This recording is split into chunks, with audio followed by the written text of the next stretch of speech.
Hello दोस्तों, स्वागत है आपका कूल एनिमी एक्सप्लेन चैनल पर। तुम्हारा भाई आ गया निंजा कामुई का एपिसोड नंबर 3 लेकर। एपिसोड 3 देखने से पहले अगर अभी तक आपने इसका पहला एपिसोड नहीं देखा है तो जाओ पहले वो देखो, डिस्क्रिप्शन में लिंक है, फिर ये देखना। तो चलो बिना किसी देरी के एपिसोड को स्टार्ट करते हैं। एपिसोड 3 की शुरुआत एक बड़े पॉलिटिशियन से होती है। ये पॉलिटिशियन अपने गार्ड के साथ एक कार में अपनी जान बचाकर भाग रहा होता है, लेकिन कोई चीज उस पॉलिटिशियन की कार पर अटैक कर देती है और उस निंजा को मार देती है। इसके बाद कार में एक बहुत ही बड़ा धमाका होता है और सब कुछ जलकर राख हो जाता है। हमें बाद में पता चलता है कि ये सब कुछ एक निंजा ने करवाया होता है। इस निंजा को ईगान को मारने का काम भी दिया जाता है। ये निंजा ईगान की फोटो देखकर मुस्कुराता है और उस फोटो को चाटने लगता है। अगले सीन में वही निंजा खाना खा रहा होता है। तभी वहाँ पर निंजा ऑर्गेनाइजेशन का हेड आ जाता है। हमें उनका नेम यामाजी बताते हैं। निंजा का पिछला मिशन बहुत ही इजी होता है, इसलिए वो यामाजी को ताना मारते हुए बोलता है, तुमने जो पिछला काम दिया था वो एकदम ही बेकार था। मेरे लिए तो एकदम बच्चों का खेल था, बिल्कुल भी मजा नहीं आया। इसलिए आगे से ऐसे वैसे काम किसी दूसरे को ही देना। इस पर यामाजी बोलते हैं, तुम मेरी तलवार हो और तलवार की खुद की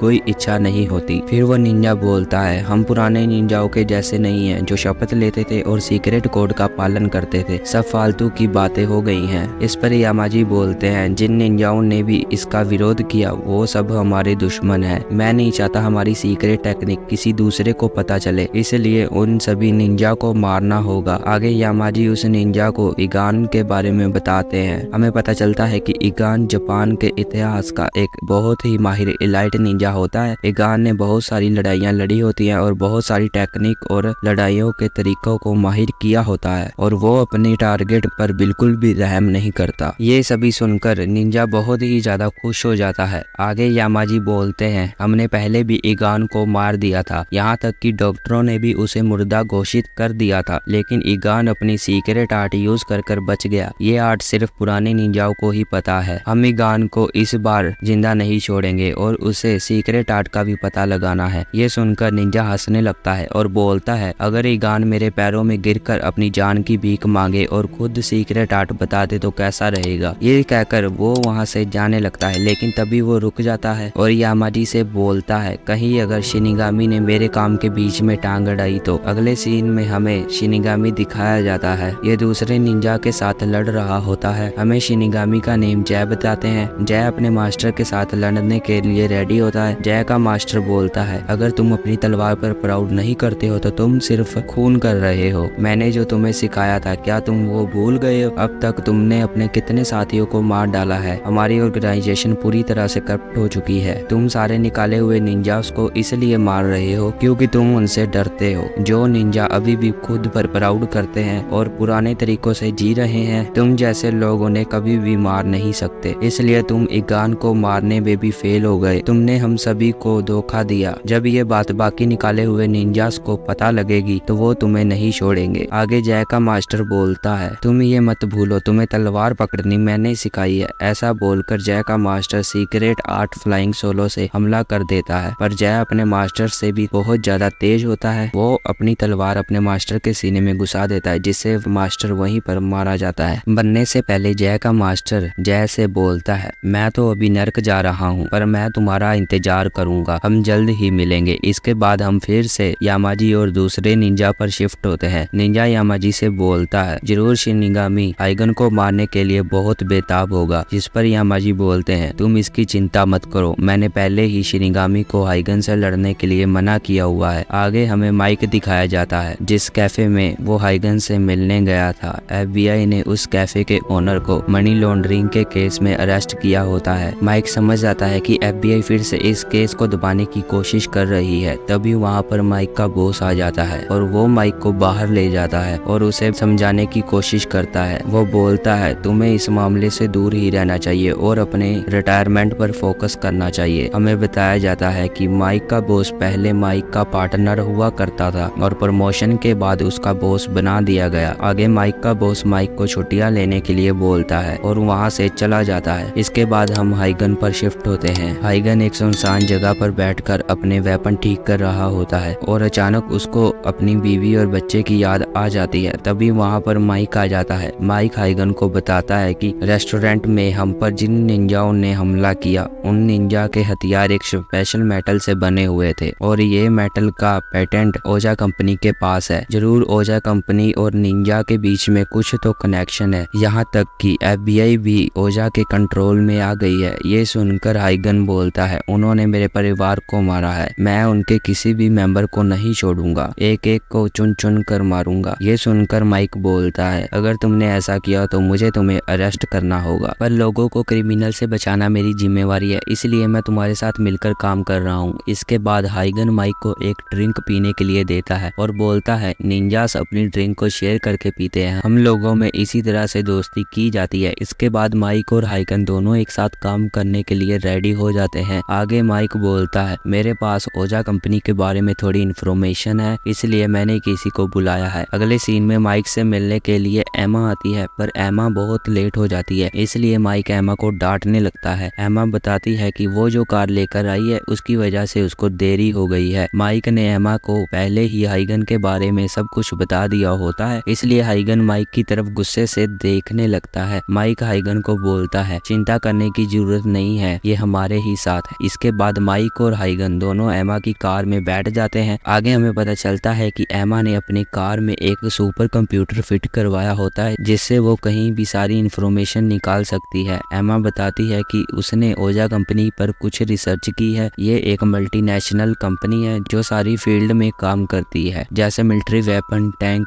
कम्युनिकेशन, एंटरटेनमेंट, क्लियर एनर्जी। ये कंपनी लगभग हर देश में फैली हुई है, पर जिस तेजी के साथ उन्होंने ये सब काम किया वो बहुत ही अजीब है। उसके प्रोडक्ट देशों में चारों तरफ फैल चुके हैं। उसके लेवल में जो भी कंपनी थी, उसके CEO, न्यूज रिपोर्टर, उन सब की बहुत मिस्टीरियस तरीके से डेथ हो चुकी है। एमा बताती है कि हाल ही में यूरोप के एक पॉलिटिशियन था जिसने सभी बाहरली कंपनियों पर बैन लगाया था, लेकिन एक एक्सीडेंट में उसकी मौत हो गई। वो वही इंसान होता है जो हमें एपिसोड की शुरुआत में दिखाया गया। उस पॉलिटिशियन की मौत के बाद जो नया पॉलिटिशियन आया उसने सभी बाहरली कंपनियों को अलाउ कर दिया और बाहर की कंपनियों में ओजा भी शामिल है। मुझे लगता है ये सब कुछ निंजा का किया हुआ है। ओजा और निंजा दोनों एक साथ मिलकर काम कर रहे हैं। आगे हमें एक सीन दिखाया जाता है जहां ओजा कंपनी का CEO अपने साइंटिस्टों के साथ एक न्यू रिएक्टर की टेस्टिंग देख रहा होता है। ये रिएक्टर करीब 2.2 मिलियन किलोवाट पर सेकंड तक एनर्जी जनरेट कर सकता है। इसके अलावा साइंटिस्ट बताते हैं उनका वायरलेस पावर ट्रांसफॉर्म सिस्टम भी अच्छा काम कर रहा है। ये देखकर CEO बहुत खुश होते हैं और अपने साइंटिस्टों को बधाई देकर वहां से चले जाते हैं। जैसे ही CEO अपने ऑफिस की तरफ जा रहे होते हैं, CEO को एक गेस्ट नजर आता है। ये गेस्ट कोई और नहीं बल्कि यामाजी होते हैं। यामाजी CEO को एक फोटो दिखाते हैं। ये फोटो उस टाइम की होती है जब कुछ लोग आकर रेस्टोरेंट को तबाह कर देते हैं। ये देखकर CEO बोलता है, मैंने ये लोगों को बस अपने हथियार टेस्ट करने के लिए भेजा था। मैं बस देखना चाहता था कि मेरे हथियार एक निंजा का सामना कर सकते हैं या नहीं। वैसे भी वो निंजा अब तुम्हारे ग्रुप का हिस्सा नहीं है, इसलिए मैंने ये सब किया। ये सुनकर यामाजी CEO को आंखें निकाल कर देखने लगते हैं। इससे CEO डर जाता है और बोलता है, मैं आगे से ख्याल रखूंगा और कुछ भी करने से पहले तुम्हें बता दूंगा। ये सुनकर यामाजी वहां से जाने लगते हैं। हमें पता चलता है कि यामाजी और CEO दोनों पार्टनर होते हैं। यामाजी जाते हुए CEO से बोलते हैं, अगली बार ऐसी कोई भी हरकत करने के बारे में सोचना भी मत। ये सुनकर CEO शांत हो जाता है। आगे हम फिर से माइक, एमा और हाइगन पर शिफ्ट होते हैं। एमा माइक और हाइगन को ओजा कंपनी के ऑफिस के बारे में बता रहे होते हैं। ओजा कंपनी ने अपनी खुद की एक सिटी बना रखी होती है। इनका हेडक्वार्टर इसी सिटी में होता है। इस सिटी को केवल ओजा कंपनी ही चलाती है। एमा बोलती है, अगर हमें कोई भी जानकारी चाहिए तो हमें उनके ऑफिस के अंदर घुसना होगा। सभी लोग ये बातें कर ही रहे होते हैं, तभी एमा की कार के ऊपर से हमला होता है। कोई निंजा कार के ऊपर से हमला कर रहा होता है। एमा भी कार को भगा लेती है। माइक भी कार की छत पर गोलियां चलाता है। हाइगन अपनी पावर यूज करके निंजा को कार की छत पर महसूस कर पाता है और उस पर अपनी तलवार से हमला करता है, पर तभी एक ट्रक आकर कार को टक्कर मारकर उड़ा देता है, जिससे माइक और एमा को चोट लग जाती है और दोनों बेहोश हो जाते हैं। निंजा हाइगन पर हमला कर रहा होता है। हाइगन हमला करते हुए कार की छत पर चढ़ जाता है। इसके बाद हाइगन की और निंजा की फाइट शुरू हो जाती है। निंजा के पास बहुत सारे वेपन होते हैं जिससे वो हाइगन से लड़ रहा होता है। निंजा के एक वेपन में ऑक्टोपस के हाथों जैसी बहुत सारी वायर निकल जाती हैं, जिससे वो हाइगन पर हमला करने लगता है। एक वायर से हाइगन को चोट भी लग जाती है। उसके बाद हाइगन भी अपनी निंजा टेक्निक यूज करता है, जिससे हाइगन की पीठ पर भी 6 हाथ निकल जाते हैं। हाइगन सभी वायरों को पकड़ लेता है और निंजा को घुमाकर इधर उधर पटकने लगता है। निंजा भी हाइगन पर मिसाइल से हमला करता है, पर हाइगन उस मिसाइल को अपनी तलवार से काट देता है। इसके बाद निंजा बहुत सारी छोटी छोटी मिसाइल हाइगन पर फेंक देता है, पर हाइगन हवा में सभी मिसाइल को डोज कर देता है और निंजा के मुंह में तलवार घुसा देता है, जिससे निंजा की मौत हो जाती है। आगे हाइगन निंजा के ऊपर लगा हुआ कैमरा निकाल लेता है और निंजा को बिल्डिंग से नीचे फेंक देता है। हमें पता चलता है कि इस निंजा को उसी दूसरे निंजा ने भेजा होता है, जिसे हाइगन को मारने का काम दिया जाता है। हाइगन कैमरे में देखता है और निंजा की गर्दन काटने का इशारा करता है और कैमरे को तोड़ देता है। अगले सीन में पुलिस और एम्बुलेंस आ जाती है। माइक और एमा को अपने साथ ले जाने लगती है। एपिसोड की एंड में हाइगन के बैग में एक फोन बजता है। हमें दिखाते हैं कि हाइगन के बैग में बहुत सारे फोन रखे हुए होते हैं। हाइगन जैसे ही फोन उठाता है, वहाँ से आवाज आती है, फाइनली अब हम बात कर सकते हैं। शायद ये इंसान हाइगन की जान पहचान का होता है, इसलिए हाइगन आवाज सुनते ही शॉक हो जाता है और ये एपिसोड यहीं पर एंड हो जाता है। आई होप कि आपको एपिसोड अच्छा लगा होगा। एपिसोड अच्छा लगा तो एपिसोड को लाइक करो, चैनल को सब्सक्राइब करो। मैं मिलता हूं आपको नेक्स्ट एपिसोड के साथ, तब के लिए टाटा बाय बाय।